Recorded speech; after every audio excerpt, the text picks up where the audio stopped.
स्वागत है दोस्तों आप लोगों का आपके अपने YouTube चैनल हिंदी मंथन पर। मैं रणजय सिंह आप लोगों का तहे दिल से स्वागत अभिनंदन और वंदन करता हूं। इस समय हम लोग सगुण भक्त शाखा के अंतर्गत राम काव्य धारा पढ़ रहे थे और अभी हम लोग सगुण भक्त काव्य धारा के पृष्ठभूमि जो होते उस पृष्ठभूमि को समझ रहे थे, जिसमें मैंने आपको बताया था कि जो सगुण भक्ति है उस सगुण भक्ति का जो आधार स्तंभ ग्रंथ माना गया है वो श्रीमद् भगवत माना गया है। क्या माना गया भैया? श्रीमद् भगवत माना गया है। ठीक है, अगर आपसे पूछ लिया जाए कि जो सगुण भक्ति है,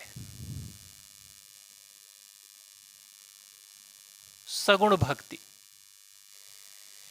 इस सगुण भक्ति का आधार स्तंभ ग्रंथ क्या है, तो इसका आधार स्तंभ ग्रंथ है श्रीमद् भगवत। से पूछा जाए सगुण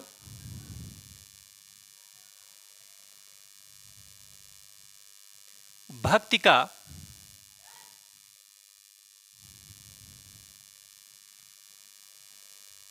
आधार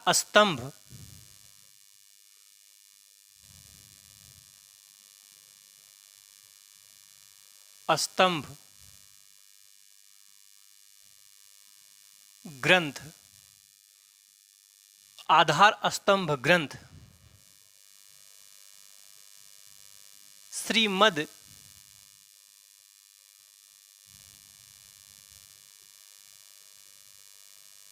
भगवत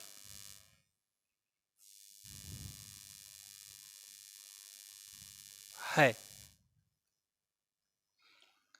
आपको यह भी खूब अच्छे से पता है कि जो राम भक्ति काव्य धारा बढ़ी, आगे चली, उस राम भक्ति काव्य धारा में कोई एक कवि नहीं था, उसमें ढेर सारे कवि सम्मिलित थे।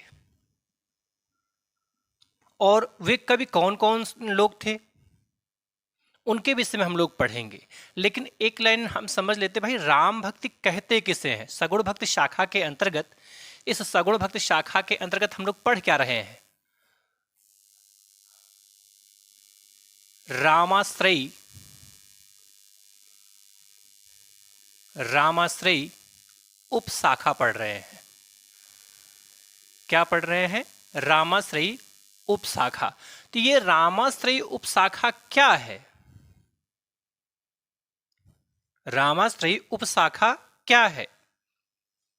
तो सगुण भक्ति शाखा के अंतर्गत जिन भक्त कवियों के इष्ट देव भगवान राम थे, वे कवि ही रामाश्रयी शाखा के अंतर्गत आए, या उन्हीं लोगों को हम रामाश्रयी शाखा के कवियों की श्रेणी में रखते हैं। ठीक है, तो रामाश्रयी शाखा है ना, लिखेंगे इसमें हम सगुण भक्ति शाखा में, सगुण भक्ति शाखा में,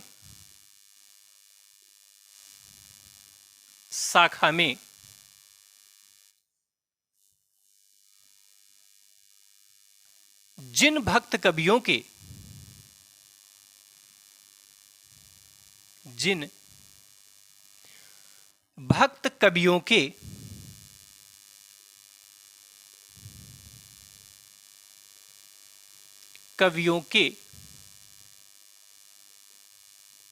इष्ट देव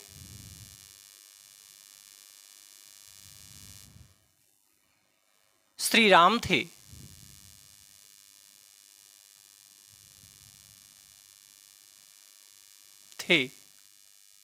वे कवि रामाश्रयी उपशाखा के अंतर्गत आते हैं। वे कवि रामाश्रयी उपशाखा के अंतर्गत आते हैं।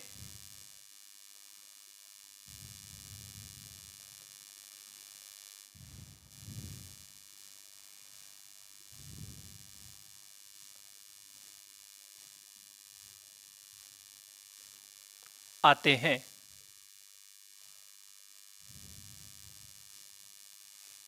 आते हैं। यहां तक की बात समझ में आ गई भैया। अब हम लोग लिखते हैं प्रमुख राम भक्त।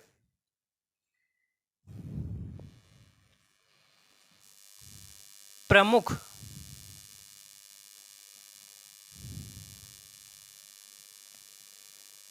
राम भक्त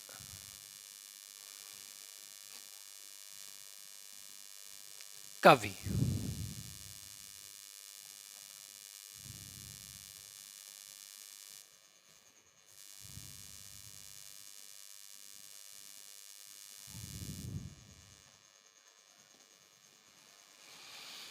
प्रमुख राम भक्त, इसमें नाम आता है भैया रामानंद का, और रामानंद से भी पहले नाम आता है विष्णुदास का। किसका भैया? विष्णुदास का।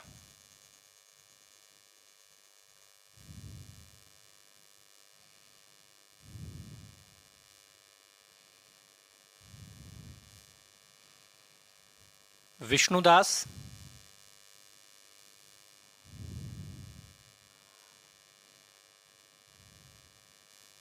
रामानंद, अग्रदास,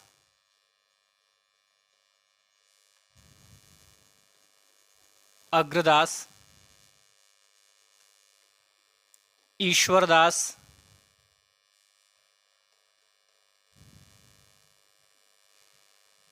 ईश्वरदास, तुलसीदास,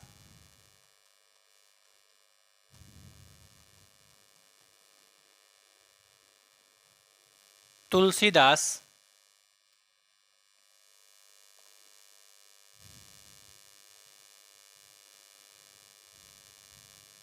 नाभादास, केशवदास, सेनापति।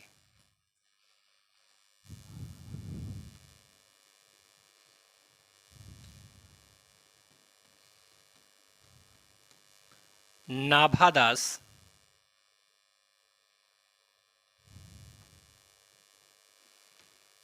केशवदास,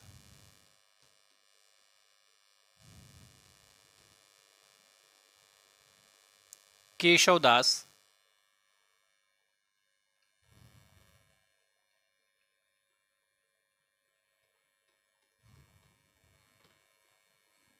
सेनापति। ये जो आप देख पा रहे हैं, ये सारे के सारे कवि जो हैं वो राम भक्त कवियों की श्रेणी में आते हैं। इन्होंने भगवान राम की उपासना की है, भगवान राम की उपासना आराधना की है। इसमें ये जो केशवदास हैं, केशवदास और ये जो सेनापति हैं, ये दोनों लोग वास्तव में रीतकाल से संबंधित हैं। किससे? रीतकाल से संबंधित है, किंतु इन्होंने भगवान राम की भी उपासना की है, इसलिए इनको राम भक्त कवियों की श्रेणी में रखा जाता है। ठीक है। इसमें जो प्रमुख कवि श्रेणी में आते हैं वो तुलसीदास जी आते हैं। ये प्रमुख कवि राम भक्त धारा के हैं। ठीक है। इसका सूत्रपात विष्णुदास जी के द्वारा किया गया है। किसके द्वारा? विष्णुदास जी के द्वारा किया। यहां तक की बात समझ में आ गई। अभी आप ज्यादा मत समझिए, बस जितना मैं आपको कोशिश कर रहा हूं समझाने की, नॉर्मल वे में चीजों को समझते हुए चलिए। जब आप स्टेप बाय स्टेप समझेंगे तो चीजें और बेहतर तरीके से आपके समझ में आने लगेगी, है ना। अभी जितना मैंने आप इस व्हाइट बोर्ड पे लिखा उतनी बात समझ में आ रही है आपके? आ रही समझ में? मैंने आपसे यह बताया कि भाई सगुण भक्ति किसे कहते हैं, इसका सूत्रपात किस ग्रंथ से माना जाता है। तो सगुण भक्ति का मतलब होता है भगवान के साकार स्वरूप के जो उपासक थे वो सगुण भक्ति काव्यधारा के अंतर्गत आते हैं। बात समझ में आई? भाई सगुण भक्ति किससे कहते हैं? जो भगवान के साकार स्वरूप के उपासक हों। कौन भैया? भगवान के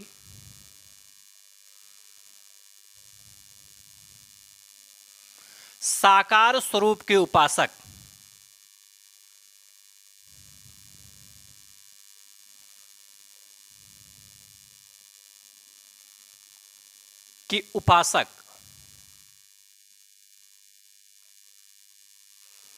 जो भगवान के साकार स्वरूप के उपासक थे वो सगुण भक्ति काव्य धारा के अंतर्गत आते हैं। जो सगुण भक्ति रहा, इसका आधार भूत ग्रंथ कौन सा रहा? तो श्रीमद् भगवत रहा। आपसे पूछा जाए भाई सगुण भक्ति शाखा के अंतर्गत कितनी उपशाखाएं आती है? तो 2 उपशाखाएं आती हैं।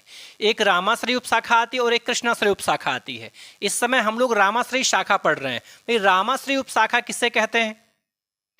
तो आपको खूब अच्छे से पता है कि सगुण भक्ति शाखा में जिन भक्त कवियों के इष्ट देव कौन रहे? भगवान राम रहे। जिन कवियों के इष्ट देव, पूज्य देव, आराध्य देव, प्रमुख देव राम रहे, वे लोग ही इस रामाश्रय शाखा के अंतर्गत आते हैं। यहां तक की बात समझ में आ गई? इतनी बात समझ पाए आप? आपसे कोई पूछे कि सगुण भक्ति किससे कहते हैं, तो आप तुरंत कह देना कि भगवान के साकार स्वरूप के उपासक को ही सगुण भक्ति कहा जाता है। जो भगवान के साकार स्वरूप की उपासना करते थे जो लोग, वो सगुण भक्ति शाखा के अंतर्गत आते हैं। और जो भगवान के निराकार स्वरूप की उपासना करते हैं वो कौन है? तो वो संत कवि हैं, वो निर्गुण काव्य धारा के लोग हैं। लेकिन सगुण काव्य धारा के लोग हैं जो हैं, वो भगवान के साकार स्वरूप की उपासना करते हैं। ठीक है। आपसे पूछा जाए कि जो सगुण भक्ति शाखा रही, जो सगुण भक्ति काव्य धारा रही, उसका प्रमुख ग्रंथ क्या है? उसका आधारभूत ग्रंथ क्या है? तो उसका आधारभूत ग्रंथ है श्रीमद् भगवत। आपसे पूछा जाए कि जो सगुण भक्ति शाखा रही वो कितने उपशाखाओं में विभक्त हुई? तो 2 उपशाखा में, एक रामाश्रय उपशाखा और एक कृष्णाश्रय उपशाखा। तो रामाश्रय उपशाखा किससे कहते हैं? तो रामाश्रय उपशाखा उस शाखा को कहते हैं जिसमें सगुण भक्ति शाखा के अंतर्गत जिनके इष्टदेव भगवान राम रहे, वो किस में आए? रामाश्रय शाखा में। और जिनके इष्टदेव कृष्ण रहे वो कृष्णाश्रय शाखा के अंतर्गत आए। अब प्रमुख राम भक्त कवि कौन है? तो प्रमुख राम भक्त कवियों में विष्णुदास, रामानंद, अग्रदास, ईश्वरदास, तुलसीदास, नाभादास, केशवदास और सेनापति आते हैं। यहां तक की बात समझ में आ गई आपके? आप इसका एक स्क्रीनशॉट लें, आगे की चीजें हम आपको समझाने की कोशिश करते हैं।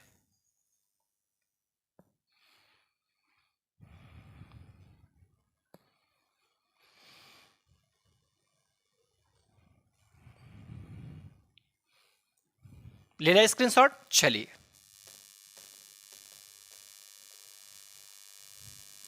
अब हम लोग एक एक कवियों के विषय में पढ़ेंगे। सबसे पहले तो विष्णुदास जी के विषय में ही पढ़ेंगे।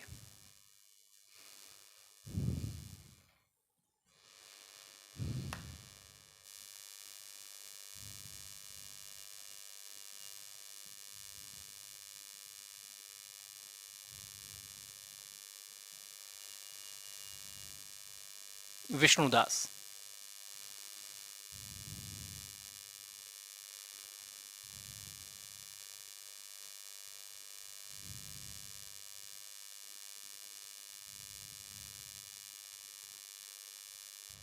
विष्णुदास। अब सबसे पहले हम लोग विष्णुदास जी के विषय में क्यों पढ़ रहे हैं, उसका भी कारण क्या वो भी समझ लीजिए। तो विष्णुदास प्रथम राम भक्त कवि हैं। विष्णुदास प्रथम राम भक्त कवि हैं।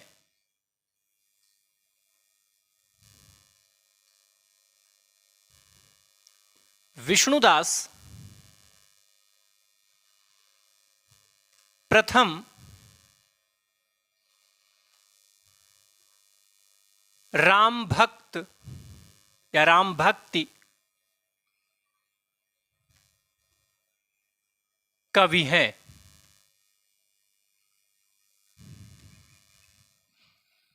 बात समझ में आई? राम भक्त कवि ज्यादा अच्छा रहेगा।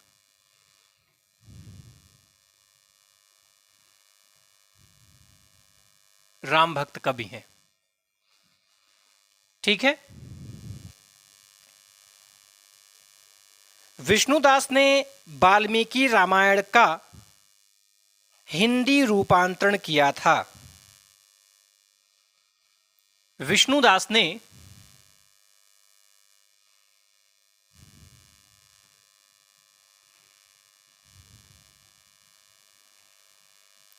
विष्णुदास ने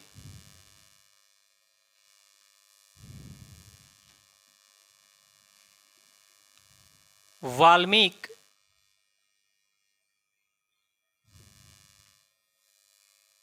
रामायण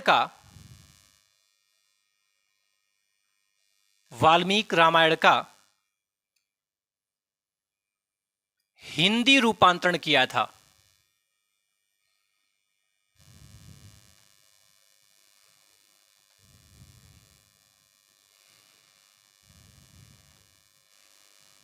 रूपांतरण किया था।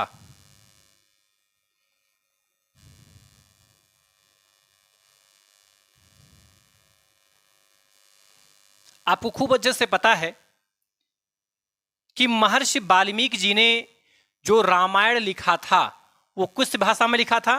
तो संस्कृत भाषा में लिखा था। किस भाषा में? संस्कृत भाषा में लिखा था। किस भाषा में? संस्कृत भाषा में।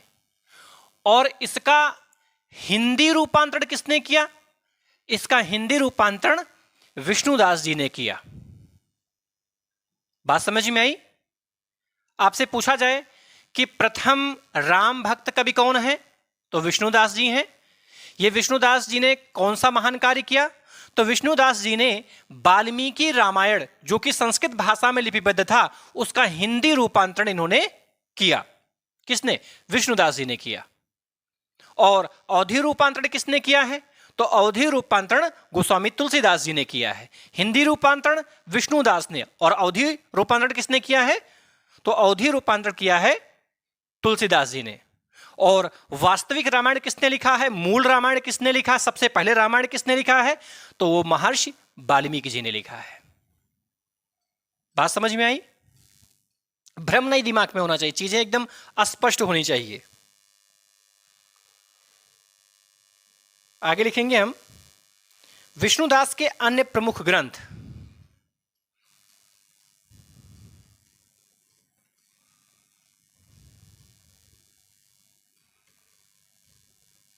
विष्णुदास के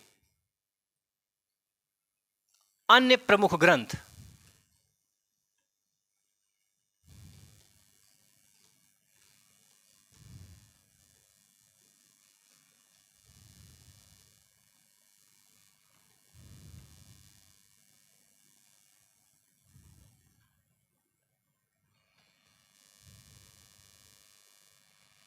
अन्य प्रमुख ग्रंथ महाभारत कथा, रुक्मिणी मंगल,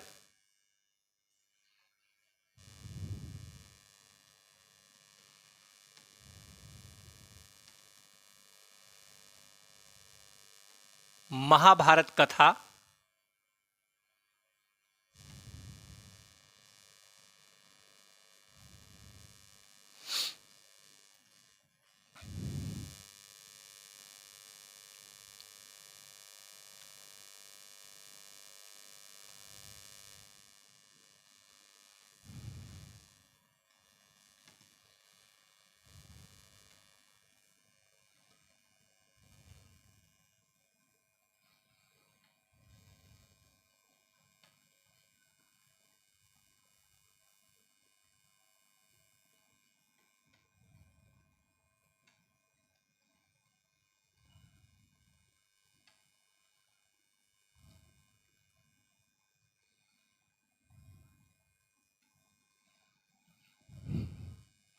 रुक्मिणी मंगल, स्वर्गारोहण,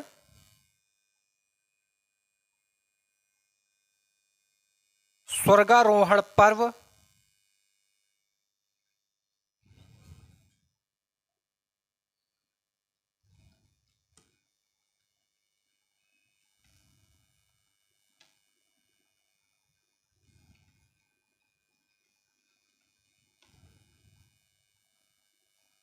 स्वर्गारोहण पर्व, स्नेह लीला, स्नेह लीला, स्नेह लीला।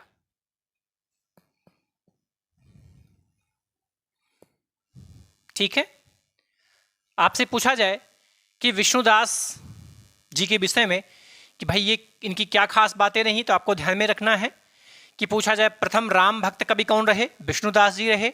वाल्मीकि रामायण का हिंदी रूपांतरण किसने किया, वाल्मीकि दास जी ने किया, विष्णुदास जी ने किया। इनके जो प्रमुख ग्रंथ हैं वो महाभारत कथा है, रुक्मिणी मंगल है, स्वर्गारोहण है, स्वर्गारोहण पर्व है और स्नेह लीला है। देखिए महाभारत कथा और महाभारत में फर्क है। महाभारत वेदव्यास जी द्वारा लिपिबद्ध है, ठीक है, उनका संग्रहण का कार्य है, लेकिन महाभारत कथा जो है वो विष्णुदास जी की रचना है। ठीक है, बात समझ में आई? आगे रामानंद।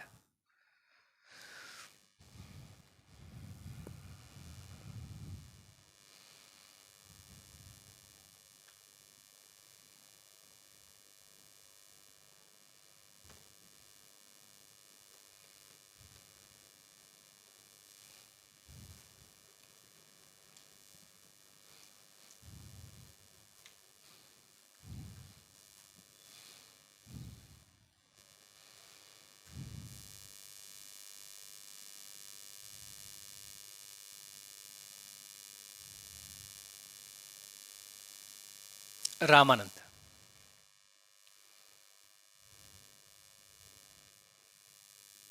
जन्म,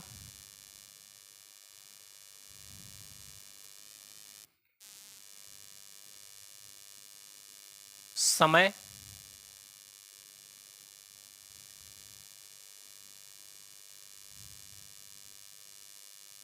स्थान आपको खूब अच्छे से पता है, क्योंकि इसके पहले भी मैंने आपको पढ़ा दिया है।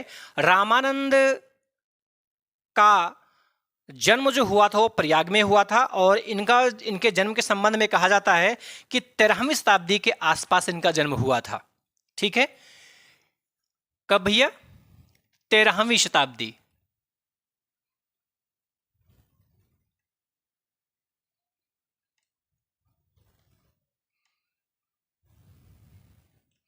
कहां? प्रयाग में। कहां हुआ था भैया? प्रयाग में हुआ था। इनके गुरु का नाम गुरु राघवानंद,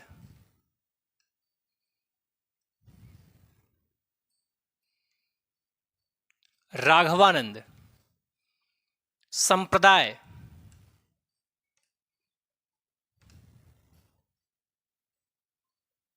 रामावत संप्रदाय,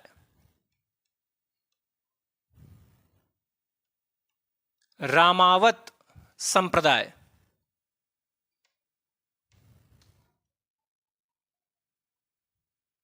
समकालीन शासक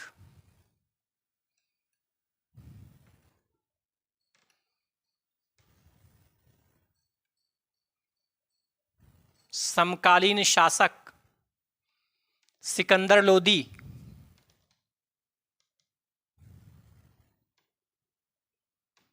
सिकंदर लोदी।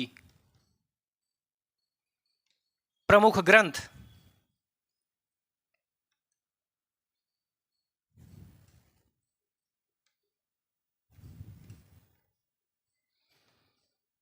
श्री रामार्चन पद्धति,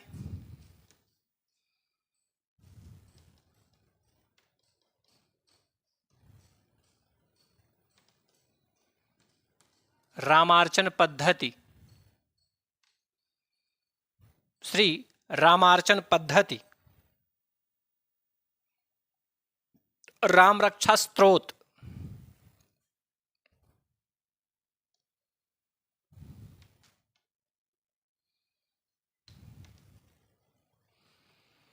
राम रक्षा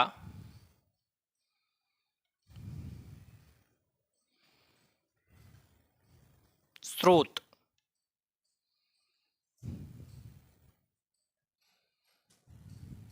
ठीक है। वैसे स्रोत नहीं होना चाहिए, स्त्रोत ही होना चाहिए, क्योंकि ये मंत्र के संबंध में बात हो रही है। स्त्रोत ही सही होगा, स्त्रोत। स्रोत का मतलब जहाँ से कोई चीज़ निकल रही है, लेकिन स्त्रोत मतलब मंत्र के लिए प्रयोग में आता है, स्त्रोत सही रहेगा। अब ध्यान दीजिए आप, जो रामानंद हैं, रामानंद जी का जन्म समय कब है? तो 13वीं शताब्दी के इर्द गिर्द। ठीक है, इनका जन्म हुआ कहाँ है? प्रयाग में हुआ है। इनके गुरु का नाम राघवानंद। इनका संप्रदाय कौन सा है? रामावत संप्रदाय। ये किसके समकालीन शासक रहे? अर्थात जब रामानंद जी थे उस समय दिल्ली पर शासन सत्ता किसकी थी? सिकंदर लोदी की थी। इनके प्रमुख ग्रंथ, इनके ग्रंथों ढेर सारे हैं, लेकिन प्रमुख प्रमुख ग्रंथों की श्रेणी में श्री रामार्चन पद्धति और राम रक्षा स्तोत्र आता है। ठीक है, बात समझ में आई? आप इसका भी एक स्क्रीनशॉट लें।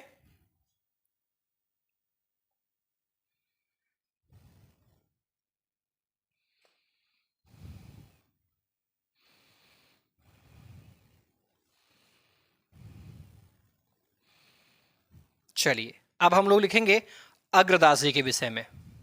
किसके विषय में भैया? अग्रदास जी के विषय में।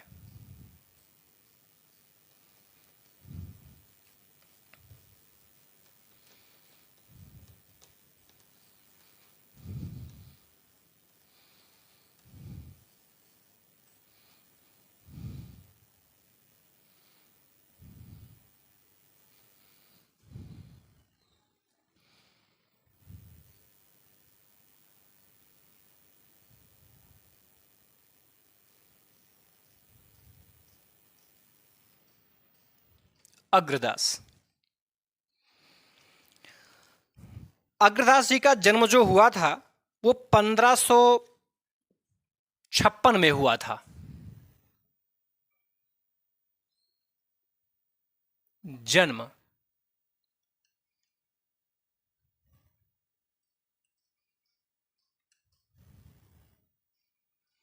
1556 ईस्वी में हुआ था। कब हुआ था? 1556 ईस्वी में हुआ था।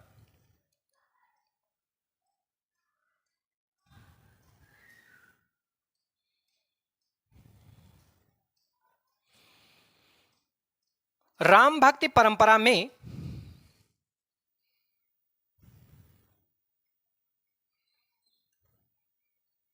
राम भक्ति परंपरा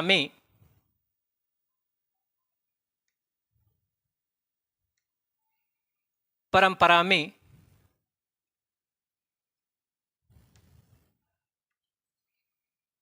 रसिक काव्य लेखन का सूत्रपात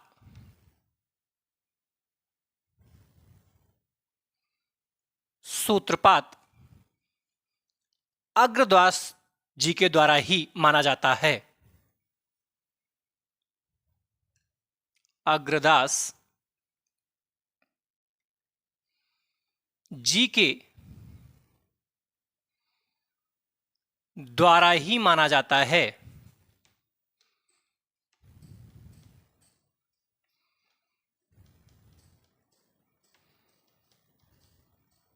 द्वारा ही माना जाता है। संप्रदाय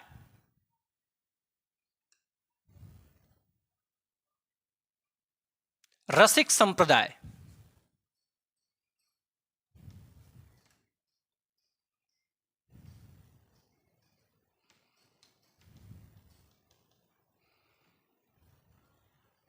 रसिक संप्रदाय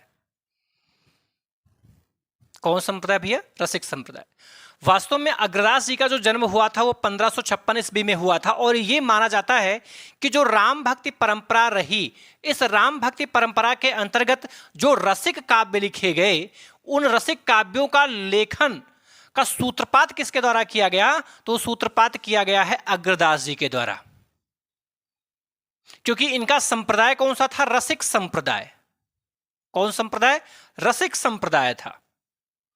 रस से युक्त काव्य के लेखन परंपरा का सूत्रपात किसके द्वारा किया गया? अग्रदास जी के द्वारा किया गया, क्योंकि इनके संप्रदाय का ही नाम रसिक संप्रदाय था और रसिक संप्रदाय के लोगों के काव्य लेखन प्रक्रिया जो थी वो कैसी काव्य प्रक्रिया थी? तो वो रसिक काव्य प्रक्रिया थी। कैसा?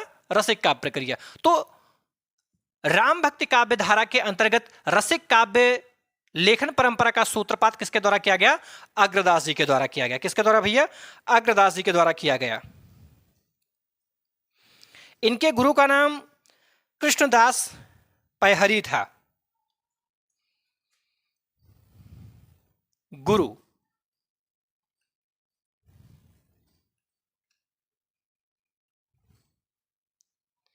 कृष्णदास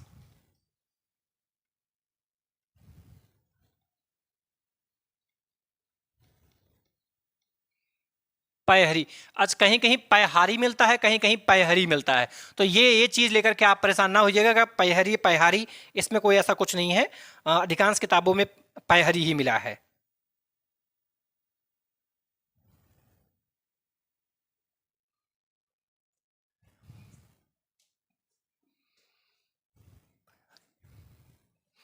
कहीं कहीं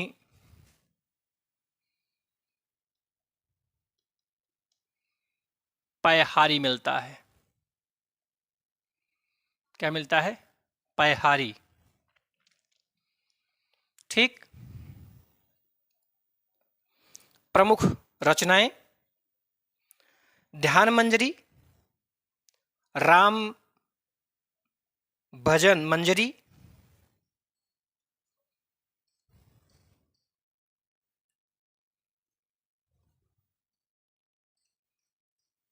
प्रमुख ग्रंथ: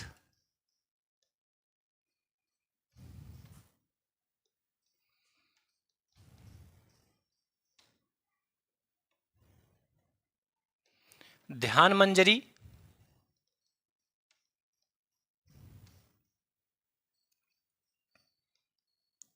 ध्यान मंजरी, राम भजन मंजरी,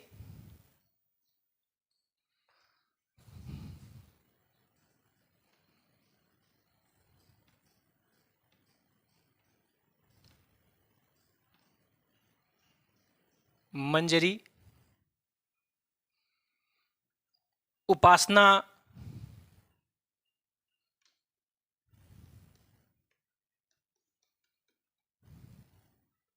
बावनी,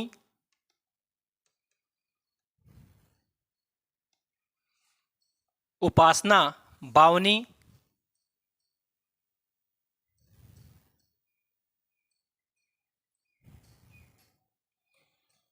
पदावली,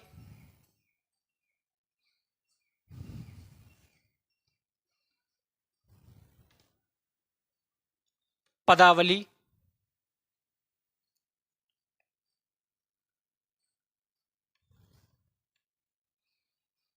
अष्टायाम, या कहीं कहीं मिलता है रामाष्टायाम,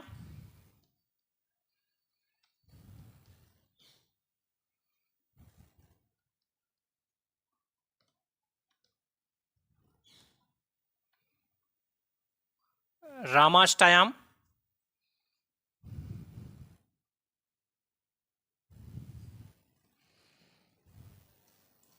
अगला है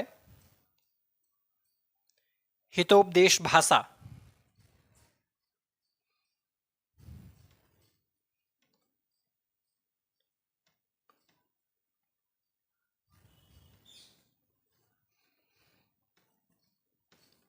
हितोपदेश भाषा। वैसे ये जो अष्टायाम है, ये अष्टायाम नाभादास जी की भी रचना है। किसकी? नाभादास जी की भी रचना है। तो ये नाभादास की जो रचना अष्टायाम है, उसका जो नाभादास जी ने अष्टायाम लिखा, अष्टायाम को लिखने में जो उन्होंने सहारा लिया था, वो अग्रदास जी की रचना अष्टायाम से ही लिया था। ये क्योंकि सबसे पहले अग्रदास जी ने अष्टायाम लिखा, इसी से प्रभावित होकर के नाभादास जी ने पुनः अष्टायाम लिखा। लेकिन ख्याति और प्रसिद्धि नाभादास जी की अष्टायाम को मिली है, अग्रदास जी के अष्टायाम को नहीं मिली है। तो कभी कभी पूछेंगे तो इनमें अष्टायाम नहीं देंगे वो, क्योंकि अष्टायाम देंगे तो चीजें भ्रामक हो जाएंगी। क्योंकि फेमस किसकी है? नाभादास जी के अष्टायाम फेमस है। इनको अगर पूछना होता है तो ये देते हैं, रामा अष्टायाम करके पूछे तो दिमाग में लगा के रखना, रामा अष्टायाम जो है वो अग्रदास जी की है, और अष्टायाम जो रचना है फेमस, वो नाभादास जी की है। हालांकि अष्टायाम इनकी भी रचना है, लेकिन प्रसिद्धि जो पाई है वो किस रचना को मिली है? वो नाभादास जी की अष्टायाम को मिली है। ठीक है, चलिए आप इसका भी एक स्क्रीनशॉट ले लें भैया।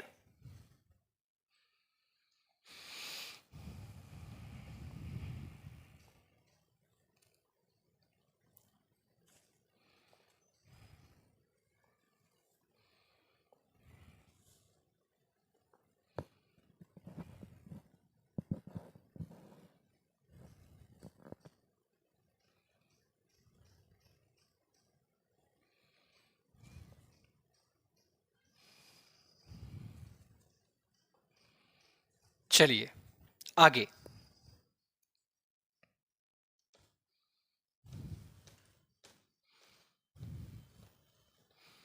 प्रमुख राम काव्य। आपको पता है मर्यादा पुरुषोत्तम भगवान श्री राम के संबंध में बहुत सारे ग्रंथ लिखे गए हैं।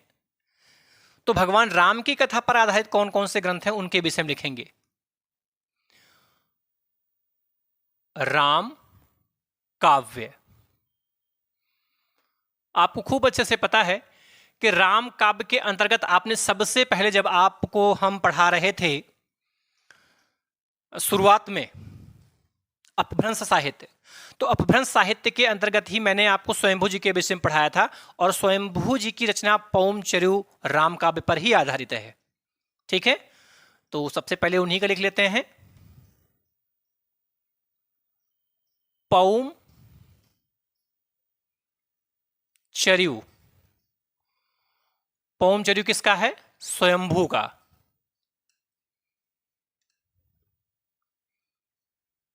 ये स्वयंभू जी की रचना है। भा ध्यान में रखना, ये भा है, नहीं तो पता चले कुछ गलत पढ़ लें आप। स्वयंभू, अब ठीक है ना? स्वयंभू। अगली रचना है भैया पौमचर्यम। थोड़ा सा ही अंतर है। पौम चर्यम, ये बिमल सूरी की है। बिमल सूरी, ये ध्यान में रखना। ठीक है, पौम चरु और पौम चर्यम। पौम चरु स्वयंभू की है और पौम चर्यम ये बिमल सूरी की है।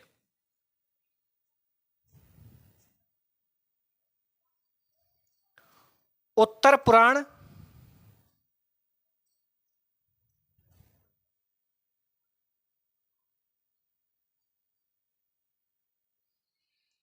उत्तर पुराण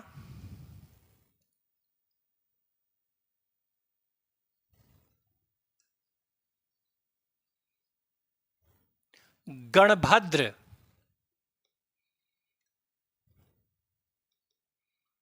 गणभद्र का है। एक है महापुराण। महापुराण किसका? मैंने पढ़ाया आपको महापुराण,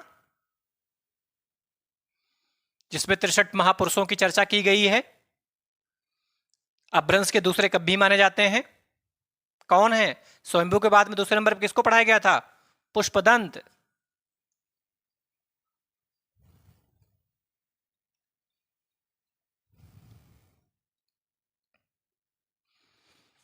पुष्पदंत महापुराण किसे रचना है? पुष्पदंत। ये भी राम काव्य पर ही आधारित है।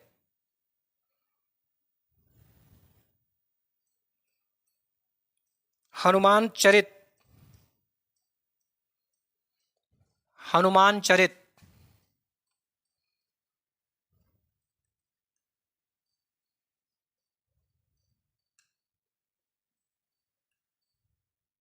सुंदरदास।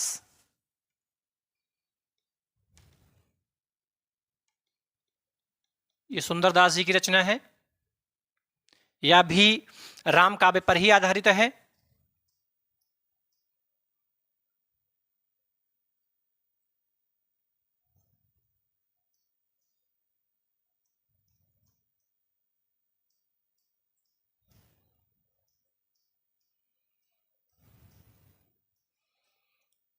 पद्मचरित।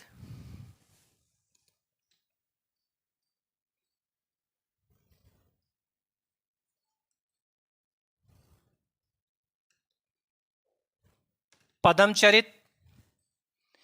ये पद्मचरित जो है यह रचना रविशेण की है।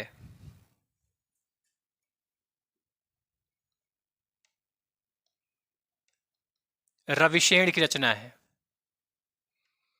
किसकी रचना भैया? रविशेण की रचना है।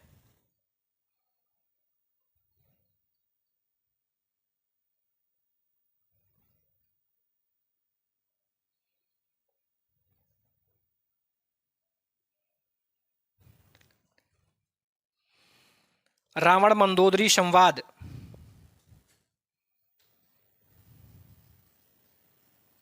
रावण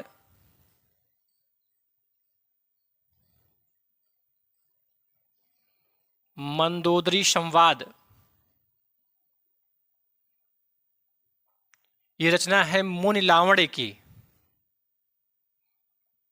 मुनि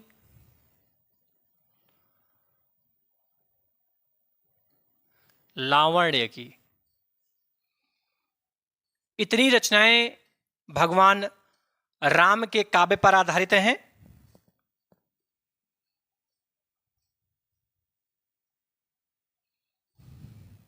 ठीक है,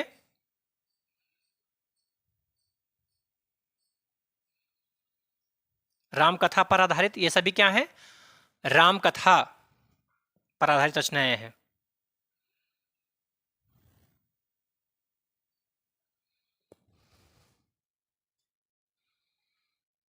राम काव्य,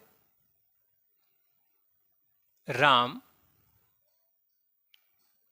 कथा पर आधारित।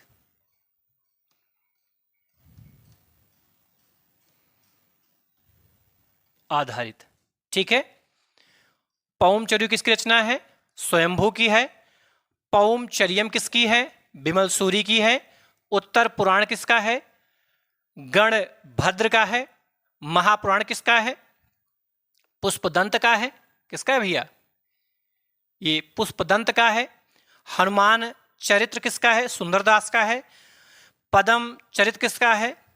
रविशेण का है। और रावण मंदोदरी संवाद किसका है? मुनि लावण्य की रचना है।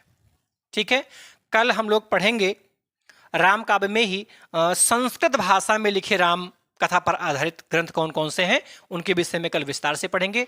आज की इस कक्षा को हम लोग यहीं पर स्थगित करते हैं, लेकिन जाने से पहले आपसे निवेदन करते हुए जा रहे हैं कि कृपया आप हमारे इस चैनल को लाइक व सब्सक्राइब करें और हमारे इस वीडियो को भी लाइक करें तथा इस वीडियो को ज़्यादा से ज़्यादा लोगों के पास में शेयर करें, जिससे कि और लोगों को भी इसका लाभ मिल सके। और इस पर कमेंट करना ना भूलें। और अगर कोई आपका सुझाव है तो सुझाव भी आप जरूर दें। धन्यवाद।